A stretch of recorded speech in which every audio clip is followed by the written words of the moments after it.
आज मैं आपको मार्केट रिसर्च का संपूर्ण ज्ञान देने वाला हूँ। संपूर्ण ज्ञान क्या होता है? मार्केट रिसर्च, इसके 5 टूल्स होते हैं। Primary research, secondary research, brand research, campaign effectiveness research और परचेज पाथ। इनको इजी भाषा के अंदर आपके बिजनेस को मल्टीप्लाई करने के लिए सिखाऊंगा। आज स्ट्रैटेजी सीखो का एपिसोड ये आपके लिए बहुत स्पेशल होने वाला है, क्योंकि आज के एपिसोड में जो मार्केट रिसर्च का संपूर्ण ज्ञान है, इसमें पहले एक एक लाइन में समझ लेते हैं, फिर डिटेल में चलते हैं। प्राइमरी रिसर्च होता है जो सीधा आपको आपके कस्टमर से मिलता है।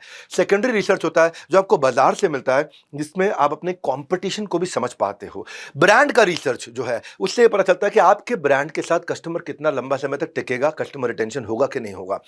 चौथा, कैंपेन इफेक्टिवनेस रिसर्च। ये कैंपेन इफेक्टिवनेस रिसर्च का मतलब है जो आपने कैंपेन किया, जो एडवर्टाइजिंग किया, जो आपने प्रमोशन किया, जो आपने मार्केटिंग किया, वो उसको इवैल्यूएट करना, वो कितना इफेक्टिव था या नहीं था, क्या उससे लोग आपके मैसेज को एब्जॉर्ब कर पा रहे हैं कि नहीं। और पांचवा है परचेज पाथ। कस्टमर परचेज करते वक्त, जो उसको खरीदते वक्त, खरीदने के बाद, खरीदने से पहले जो पेन्स है, गैप्स है, जो एक्सपीरियंसेस है, ये 5 प्रकार की रिसर्च होती है। इसको मैं डिटेल में लेता हूं। नमस्कार, मैं Vivek Bindra, founder and CEO बड़ा बिजनेस.com। आज 34वां एपिसोड है स्ट्रैटेजी सीखो बाय डॉक्टर विवेक बिंद्रा का। 36 एपिसोड थे, 34वें पे हम पहुंच चुके हैं। एक से बढ़कर एक एपिसोड, एक स्ट्रैटेजी देता हूं एक एपिसोड में, एक स्ट्रैटेजी पूरी तरह से एक्सप्लेन कर देता हूं। एक वीडियो में एक मैसेज होता है, एक सुपर सॉलिड लर्निंग होती है, एक सेंट्रल थीम होता है, एक वेक्टर होता है। कब आता है? हर बुधवार, शुक्रवार, इतवार, यानी वेडनेसडे, फ्राइडे, संडे सुबह 8 बजे। स्ट्रैटेजी सीखो, बिजनेस का फ्यूचर लिखो। अब जो 33 एपिसोड आपने देखे हैं, उसमें हिडन सेल्स स्ट्रैटेजी भी बताई, 20 लो कॉस्ट मार्केटिंग आइडियाज दिए आपको, situational leadership, online reputation management, debt से, कर्जे से बाहर कैसे निकलें, bottom up pyramid, design thinking, entry barrier, exit barrier, insightful discovery question, lead scoring, delegation strategy, VIS strategy, customer acquisition strategy, बहुत सी स्ट्रैटेजीज दी हैं। ये वीडियो सबके काम के नहीं है, केवल बिजनेसमैन के काम के हैं, जो बिजनेस कर रहे हैं, करना चाहते हैं, आगे बढ़ाना चाहते हैं। उन्हीं को शेयर करिए जो एंटरप्रेन्योर्स को आप जानते हैं।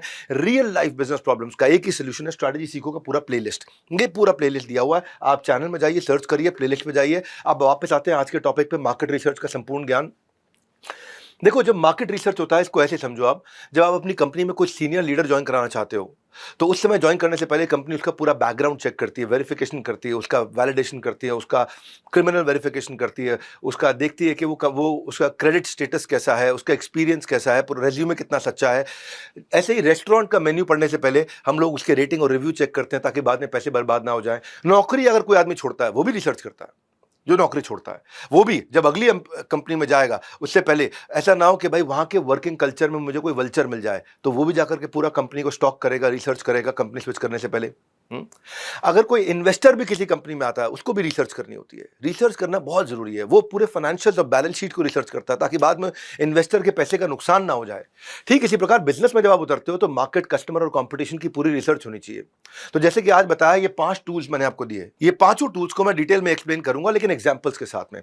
अडानी अंबानी भी इन्हीं टूल्स का इस्तेमाल करके कई लाखों करोड़ों का धंधा बना चुके हैं। मैं आपको आसानी से एग्जांपल समझाता हूं। धीरूभाई अंबानी ने पहली बार मार्केट रिसर्च के लिए एमटीडी रिसर्च फॉर्मूला अपनाया। एमटीडी क्या होता है? धीरू भाई के धंधे का एक ही रूल था, मार्केट को समझ गए तो मोटा पैसा बना गए। वो rules, regulation, customer behaviour, market demand, सबकी मार्केट रिसर्च करते रहते थे, करते रहते थे, करते रहते थे। एमटीडी में क्या ढूंढते रहे? कहां मार्जिन ज्यादा है, किस बिजनेस में, टोटल मार्केट कितने की है, कितना बड़ा वॉल्यूम है इस मार्केट का। अगर मार्केट का वॉल्यूम बड़ा होगा और मार्जिन बड़ा होगा, मैं गलती करूंगा तो भी बच के निकल जाऊंगा, गलती करूंगा तो भी बचा जाऊंगा। तो मार्जिन, टोटल मार्केट और डिमांड कितनी तेज है, टक टक टक टक टक। ये नहीं कि भैया साल भर में ज्यादा माल बिकता ही नहीं है, फटाफट बिकने वाली आइटम हो, मार्जिन भी हो, फटाफट बिकती भी हो, और बहुत सारे लोग खरीदते हो।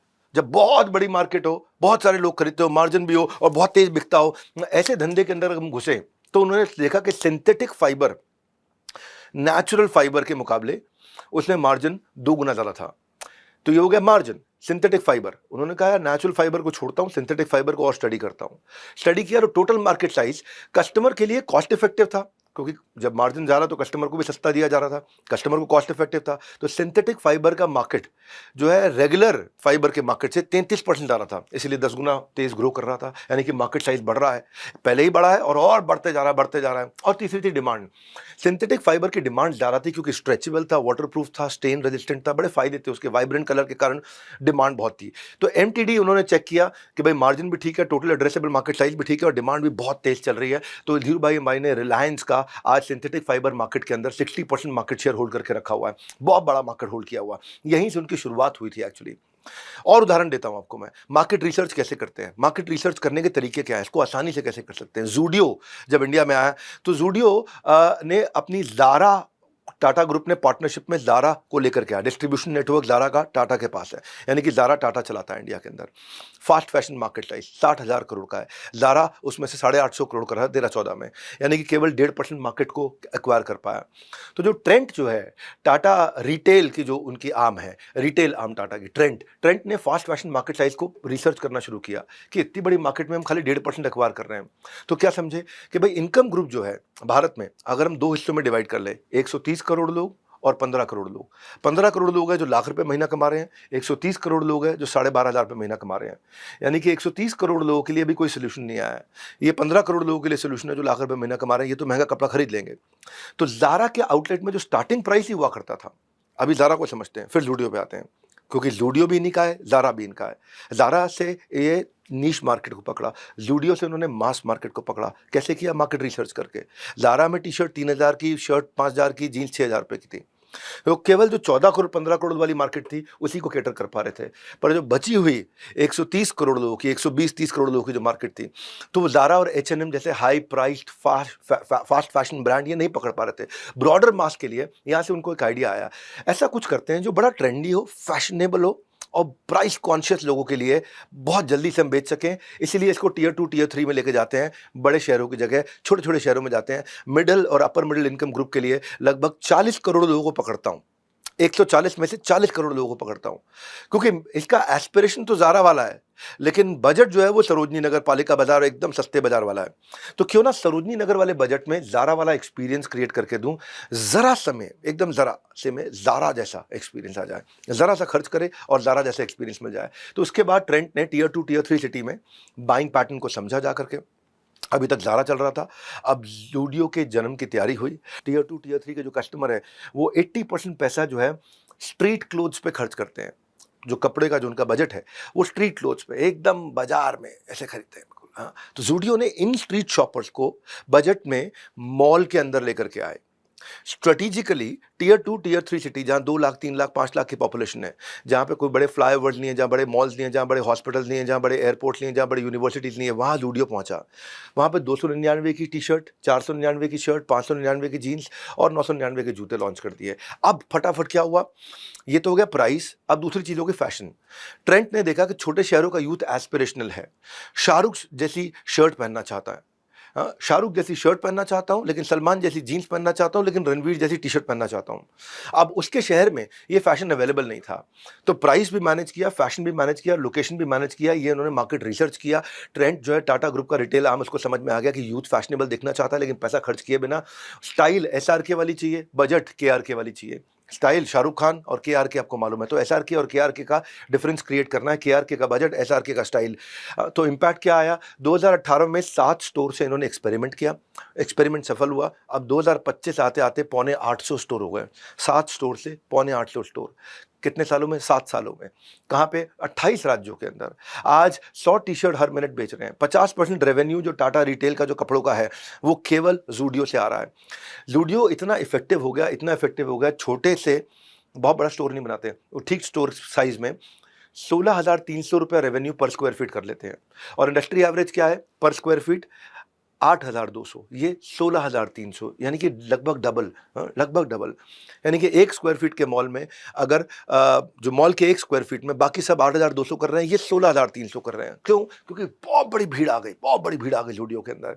अब मैं आपको ज़ूडियो से स्टूडियो में लेके चलता हूँ और डिटेल में सीखते हैं कि मार्केट रिसर्च का संपूर्ण ज्ञान क्या है। याद रखिएगा, केस स्टडी, एग्जाम्पल, स्टोरीज के साथ ही आपको दूंगा, बहुत ईजी कर दूंगा। मार्केट रिसर्च क्यों चाहिए? तो ताकि ये समझ में आए क्या आपके प्रोडक्ट की जरूरत भी है कि नहीं है, कितने लोग आपके प्रोडक्ट खरीदेंगे, वो उनकी क्या उम्र है, कहां रहते हैं, क्या इनकम लेवल है, और क्या आपकी मार्केट सैचुरेटेड है, और ऐसी ऑफरिंग क्या बाजार में और भी मिल रही हैं, क्या उन ऑफरिंग के लिए कस्टमर कितना पे कर रहा है, क्या आने वाले समय में मेरे धंधे में कोई थ्रेट तो नहीं है, क्या टेक्नोलॉजी बदल रही है मेरे धंधे के अंदर, क्या कोई नई मार्केट खुलने वाली है, और जो मैं धंधा करने जा रहा हूं इस धंधे को बिल्ड करने के लिए जो मुझे मैन पावर चाहिए, जो स्किल चाहिए, वो अवेलेबल है कि नहीं है। जब ये चीजें समझते हो तो समझने के बाद अब क्या होता है, अब आपको यह समझना जरूरी है, क्या जो आप लॉन्च करने जा रहे हो कस्टमर उसके लिए प्रीपे करने को तैयार है? नहीं दे रहा है, कोई बात नहीं। क्या छोटा डिपॉजिट दे सकता है? नहीं दे रहा है, चलो कोई बात नहीं। क्या एक चिट्ठी में लिख के दे सकता है जब आप प्रोडक्ट लॉन्च करोगे मैं खरीद लूंगा? चलो चिट्ठी भी नहीं दे रहा है, पैसा तो दूर की बात है, डिपॉजिट दूर की बात, चिट्ठी भी नहीं दे रहा है। चलो मुंह जबानी अग्री कर देता है कि आप प्रोडक्ट लॉन्च करो मैं खरीद लूंगा, मुंह जबानी भी नहीं अग्री करा, चाहिए चलो इतना ही बोल दे कम से कम, क्या जब आप लॉन्च करोगे अच्छा लगा तो ले लूंगा। अगर ये सब बातें अभी ना है, हाँ, तो उसका मतलब हो सकता है आप कोई गलती कर रहे हो। रिसर्च के भी ना एसओपीज होते हैं। एक एग्जांपल से समझाता हूं। जब हनुमान जी भगवान राम का मैसेज लेकर के लंका पहुंचे सीता माता से मिलने के लिए, तो उन्होंने अपना काम तो किया, लेकिन वहां पूरी रिसर्च करके आए थे। रावण की शक्ति का पूरा अनुमान लगाया था। पहले ऊपर से घूम के पूरा ज्योग्राफिकल लोकेशन देख लिया उन्होंने कि सोने की लंका कैसी है। सेकंड स्टेप में उन्होंने रावण की सेना में जो बड़े लीडर्स थे, मेघनाद, उसके साथ थोड़ा बहुत युद्ध करके शक्ति को भी परख लिया, एनालाइज कर लिया। हाँ, तीसरे स्टेप में उन्होंने रावण को खुलेआम चुनौती देकर उसके रिएक्शंस को भी ऑब्जर्व कर लिया। तो हनुमान जी पूरी तैयारी करके आए थे। जब हनुमान वापस श्री राम से आकर के मिले तो उनको सारी strength, weakness, opportunity, threat point wise explain कर दिया, और वो इंफॉर्मेशन के प्रोज एंड कॉन्स के बेसिस पे अपनी स्ट्रैटेजी बनाई। आपको भी अगर अपने बिजनेस में विजय चाहिए तो हनुमान जी की तरह थोड़ा समझना पड़ेगा कितनी तरह की रिसर्च होती है। पहला ले लेते हैं प्राइमरी रिसर्च। प्राइमरी मतलब सीधा सीधा फर्स्ट हैंड कस्टमर से डायरेक्टली रूबरू होकर जानना, चाहे इंटरव्यू करके, ऑनलाइन या फिजिकली या फोन पे बात करके, कस्टमर के घर तक पहुंचना, देखना, उनको इंटरव्यू करना। लेगो का एग्जाम्पल देता हूं, आज बहुत सारी कहानियां, केस स्टडीज दूंगा आपको। लेगो क्या है? लेगो जानते हो, ब्रिक बनाने वाली छोटे छोटे बच्चों के खिलौनों की कंपनी होती है, बहुत चलती है। लेकिन लेगो के जो टॉयज होते हैं वो लड़के खरीदते हैं। गाड़ी बनाना, मकान बनाना, बिल्डिंग बनाना, वो सब लड़के खरीदते, लड़कियां नहीं खरीदती थी। तो लेगो परेशान था। लेगो गया मार्केट रिसर्च करने, लड़कियां क्यों नहीं खरीद रही भाई? उनके यहाँ 91% लड़के खरीद रहे, 9% लड़कियां खरीद रही हैं। तो उन्होंने 3,500 लड़कियों के साथ में रिसर्च किया और समझा उनकी हैबिट्स को, उनको क्वेश्चन किया, उनकी माओं को क्वेश्चन किया, बच्चों को क्वेश्चन किया, टीचर्स को क्वेश्चन किया, और तब एक नया सीरीज लेकर के आए, फ्रेंड्स। ये फ्रेंड्स सीरीज वो लड़कियों के लिए लेकर के आए जिसमें pink, green, lemon, neon, fluorescent, vibrant colour के साथ में ब्रिक कलर हुआ करते थे पहले, ईंटों वाला कलर, वो हटा करके 45 female figurines, accessories, hair band, purse, ये सब लॉन्च किए उन्होंने। और क्या हुआ? 45% ऑडियंस इनकी लड़कियां बन गई, अचानक धंधा ग्रो कर गया। ये था प्राइमरी रिसर्च। इसके बाद होता सेकेंडरी रिसर्च। आप डायरेक्ट कस्टमर से नहीं पूछ रहे, लेकिन किताब, न्यूज़पेपर, गवर्नमेंट रिपोर्ट, कोई वेबसाइट पे, कोई डेटा, कोई टेलीफोन डायरेक्टरी से, कोई पब्लिक स्पीकर से, कोई बजट से, कोई प्रेस कॉन्फ्रेंस से, कोई ट्रेड एसोसिएशन से, कोई रिसर्च एसोसिएशन से, कोई फाइनेंशियल इंस्टीट्यूशन से, कोई बैंक से। यानी कि कस्टमर से बात नहीं हो रही, दूसरों से बात हो रही है। फिर तीसरा तरीका है, आप ये देखो कि ब्रांड एडवोकेसी चेक करो, कितने कस्टमर ऐसे हैं जो आपके ब्रांड को रेकमेंड कर रहे हैं। टोटल कस्टमर में से कितने कस्टमर रेकमेंड कर रहे हैं, कितने कस्टमर टोटल बाजार में से आपको सीरियस मानते हैं, उसको बोलते हैं ब्रांड अवेयरनेस। फिर है ब्रांड लॉयल्टी, कितने कस्टमर ऐसे हैं जो आपके साथ लंबे समय तक टिका रहना चाहते हैं। फिर है ब्रांड पेनिट्रेशन, के परसेंटेज ऑफ टारगेट मार्केट में आपको कितने लोग लेना चाहते हैं। मान लो 100 कस्टमर है, उनमें से आपका माल लेने वाले कितने हैं। फिर है ब्रांड परसेप्शन। ब्रांड परसेप्शन है क्या आप में क्या अलग देख रहा है कस्टमर के 100 को छोड़ के आपसे लेगा। फिर है ब्रांड वैल्यू। ब्रांड वैल्यू का मतलब है कि आपको एक्स्ट्रा पे करने को तैयार है कस्टमर। जैसे एप्पल है, एप्पल को बाकी सारे मोबाइल के मुकाबले आज कस्टमर एक्स्ट्रा पे करने को तैयार है, उसको बोलते हैं ब्रांड वैल्यू। एक होता है कैंपेन की इफेक्टिवनेस। देखो 2005-6 में वॉलमार्ट ने बहुत बड़ी गलती कर दी थी। क्या गलती किया? वॉलमार्ट ने एक बड़ा डाउनटर्न फेस किया था कि फुटफॉल खत्म हो गया, लोग आना बंद कर दिए। तो उसका रीजन क्या था? उस वॉलमार्ट ने कैंपेन इफेक्टिवनेस में जो रिसर्च किया, उसने देखा कि उसने लिखा है एवरीडे लो प्राइस। एवरीडे लो प्राइस से गड़बड़ क्या हुई? लोग कहते हैं यार ये तो चीप है, बैड है, शेमफुल है। कैंपेन चेंज किया, सेव मनी लिव बेटर, वो थोड़ा रिस्पेक्टफुल हो गया। बड़ा फर्क आया। 2010 आते आते वॉलमार्ट वर्ल्ड की लार्जेस्ट पब्लिक कॉर्पोरेशन हो गई थी बाय रेवेन्यू, फोर्ब्स ग्लोबल ने बताया था ये। कस्टमर ने रिस्पॉन्ड इसलिए किया क्योंकि कस्टमर को अब विश्वास हो गया था ये मेरे गोल अचीव करने में मदद कर रहे हैं, और गोल क्या था? इकोनॉमिकल और रिस्पेक्टफुल फील कराना। पांचवा point, purchase path. Purchase path मतलब कि जो कस्टमर खरीद रहा है उसके पेन्स और गैप्स को खरीदते वक्त एक्सपीरियंस करो। परचेज पाथ को थोड़ी देर में दोबारा कवर करूंगा, जो उसके टच पॉइंट्स उसे कवर करूं। जब खरीद रहा है तो वो क्यों नहीं खरीद रहा है। एक आफ्टर शेव लोशन और परफ्यूम आया करता था ओल्ड स्पाइस का, आज से बहुत साल पहले। 70 साल पुराना ब्रांड है और लोग उसको बहुत पसंद करते थे। उस समय बहुत बड़ा ब्रांड होता था ओल्ड स्पाइस, पर सेल्स इनकी नीचे गिरती गई गिरती गई गिरती गई। तो ब्रांड ने क्या सोचा? मार्केट सर्वे करते हैं। जब मार्केट सर्वे किया तो जो प्रॉस्पेक्ट थे, जो कस्टमर थे, उन्होंने बताया ये ना मेरे दादाजी का ब्रांड है, मेरे दादाजी इस्तेमाल करते थे, तो इसकी खुशबू सूंघ के मुझे दादाजी की याद आती है। हाँ, it smells like a grandpa, it smells like my grandpa. तो इनको समझ में आया, हाँ यार ब्रांड इतना पुराना है, खुशबू आज भी वही है, इन दादाजी को खुशबू सूंघी थी है, आज भी वो स्मेल इसके दिमाग में रह गई है। तो उन्होंने क्या नया कैंपेन लॉन्च किया कि अगर आपके दादाजी ने लगाया नहीं होता ना और दादी जी को पटाया नहीं होता तो तुम पैदा नहीं होते बेटा। हाँ, तो थोड़ा मजाक करके कैंपेन चेंज किया और क्या बोला, इट स्मेल्स लाइक ग्रैंडपा से कर दिया smells like a man. Sale 27% अगले क्वार्टर में बढ़ी। क्यों? क्योंकि समझे कि गड़बड़ क्या थी। अगर आपको भविष्य को जीतना है तो आपको इतिहास को थोड़ा जानना पड़ेगा। मैं और आसान तरीके बताता हूँ, कई सारे तरीके बताऊंगा कि मार्केट को समझा कैसे जाता है। एक company called Starbucks largest coffee house chain है, आप जानते हैं। पिछले 12 सालों में स्टारबक्स ने एक मॉडल शुरू किया मिस्ट्री शॉपिंग, मार्केट को समझने का। मिस्ट्री शॉपिंग क्या होता है? मिस्ट्री शॉपिंग होता है, ये इन्होंने एक टीम बनाई और वो टीम इनके स्टोर पे जाती है और वो टीम आउटसोर्स टीम है, बाहर की टीम है। जैसे पुराने समय में राजा महाराजा हुआ करते थे ना, वो भेष बदल के प्रजा के बीच में जाके चेक करते थे प्रजा सुखी है कि नहीं। ऐसे ही भेष बदल के ये टीम को भेजते हैं जो जाकर के एक आउटलेट पे 4 बार जाएगी, एक सुबह के टाइम पे और फीडबैक नोट करते रहेगी चुपचाप। दूसरा जब शाम को आउटलेट बंद हो रहा हो, तीसरा जब आउटलेट बहुत बिजी हो, चौथा जब आउटलेट एकदम खाली पड़ा हो। तो 4 समय पे अलग अलग जाते हैं और जाकर के वहां की क्लीनलीनेस चेक करते हैं, पार्किंग चेक करते हैं, अंदर का बाथरूम हाइजीन चेक करते हैं, स्टोर हाइजीन चेक करते हैं, देखते हैं पेस्ट्री फूड वगैरह ठीक से लेबल लगा है कि नहीं लगा, चेक करते हैं कि काउंटर क्लटर फ्री है या काउंटर थोड़ा गंदा हो गया है, चेक करते हैं कि एंट्री पे वेलकम किया कि नहीं किया गया स्टारबक्स में मेरे को। तो नोट्स बनाते रहते हैं। एग्जिट पर निकलते वक्त देखते हैं कि भाई स्टारबक्स की टीम ने मुझे थैंक यू बोला कि नहीं बोला, ये खाली बैठा हुआ हूं मैं तो कोई आके ऑर्डर ले रहा नहीं ले रहा, ऑर्डर को रिफिल को पूछा कि नहीं पूछा, स्माइल कितना किया, मेरा नाम याद रह गया नहीं रह गया, कितने कर्टियस हेल्पफुल है, टर्न अराउंड टाइम चेक करते हैं, कितनी जल्दी ऑर्डर मेरा फुलफिल हो रहा है, स्टाफ का बिहेवियर चेक करते हैं। तो स्टारबक्स जो है ना, ये भी कहता है कि जो टीम है उसको बोलते हैं जब बहुत ज़्यादा भीड़ हो ना तो गलत क्रेडिट कार्ड पकड़ा देना, तो सामने वाला झुंझुलाएगा, नहीं झुंझुलाया तो एक काम करो, एक नॉन फंक्शनल डेबिट कार्ड दे दो। अब तीसरे में फिर कैश देना हो तो $1 का खर्चा हो या $2 का खर्चा हो तो $100 का नोट देना, देखो कैसे बिहेव करते हैं। नहीं उसके बाद फिर फाइनली उनको सही अमाउंट दे देना और उसके बाद देखो कि वो रिसीट यानी कि रसीद दे रहा है कि नहीं दे रहा। ये सारी चीजें चेक करते थे और उसके बेसिस पे कस्टमर एक्सपीरियंस इंप्रूव करते थे। क्यों? क्योंकि फीडबैक लेके, इसको बोलते हैं मार्केट रिसर्च। स्टूडियो से लाइब्रेरी में फिर से आपका स्वागत है। ये थी मार्केट रिसर्च की पूरी कहानी। चाहे आप नया प्रोडक्ट ले रहे हो, मार्केट कैप्चर करना चाहते हो या कोई मार्केटिंग कैंपेन चलाना चाहते हो, ऐसी स्ट्रैटेजीज को एग्जीक्यूट करके अब तक कई हजारों बिजनेसमैन हमारे साथ में लग करके ग्रो कर चुके हैं। हमारा एक प्रोग्राम है, क्या नाम है इस प्रोग्राम का? Leadership funnel programme, your journey from your idea to IPO. Leadership funnel की खास बात है, अब ये आइडिया टू आईपीओ बन चुका है। ये एक ऐसी जर्नी बन चुका है जहां 52 एक्शनेबल फ्रेमवर्क 1 साल तक हम देते हैं ताकि आइडिया से आईपीओ की जर्नी की आप तैयारी कर सकें।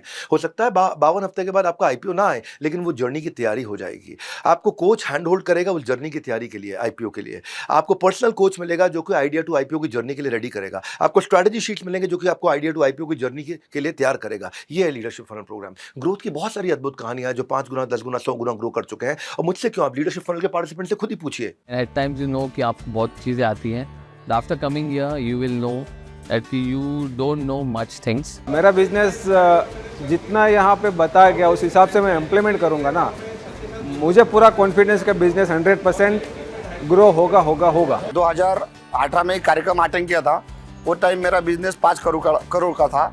आज 2025 में मेरा बिजनेस 20 करोड़ तक आ गया है। जब मैंने सर के पास सर का इवेंट अटेंड किया और काफ़ी चीज़ें सीखने को मिला कि मैं ज़्यादा से ज़्यादा प्रॉफिट कैसे कर सकता हूँ। और मुझे उम्मीद है कि मैं अगले नेक्स्ट 1 साल में मैं अपनी कंपनी को 10x से लेकर 20x तक ग्रोथ कर पाऊंगा। मैं फिर याद दिला रहा हूं, लीडरशिप फनल प्रोग्राम क्या मतलब है? Your journey from idea to IPO.